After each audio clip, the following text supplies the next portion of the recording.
Pleure à la FECAFOOT, la longue liste des employés avec des arriérés de salaire. La situation n'est pas rose à la FECAFOOT.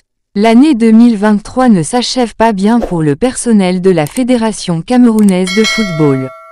Plusieurs employés n'ont pas reçu leur salaire depuis plusieurs mois et la situation risque de ne pas changer avant la fin de l'année.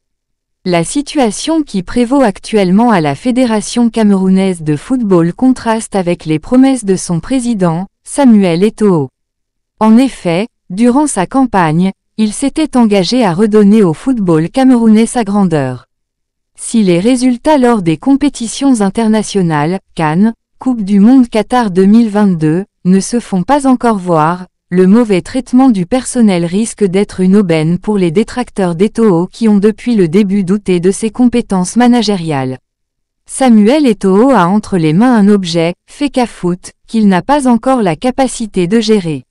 Samuel Eto'o ne peut pas donner des leçons de droit à Narcisse Mouel-Kombi, avait déclaré Félix Zogo, secrétaire général du ministère de la Communication en février 2022. Pour ce dernier, Samuel Eto'o n'a rien réussi en dehors depuis qu'il a mis un terme à sa carrière.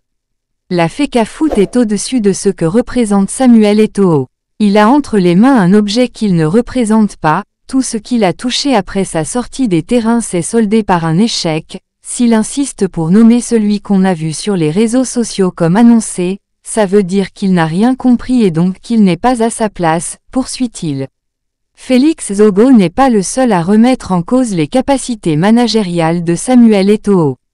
Joseph-Antoine Bell a également récemment critiqué sévèrement le président de la Fédération camerounaise de football.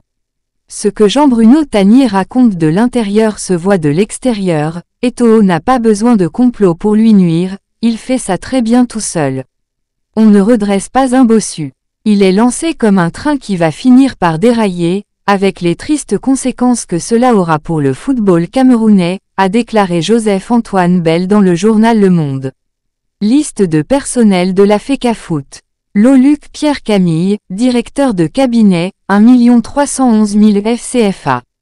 MABOANGKESSACK Emmanuel, 1 000 FCFA.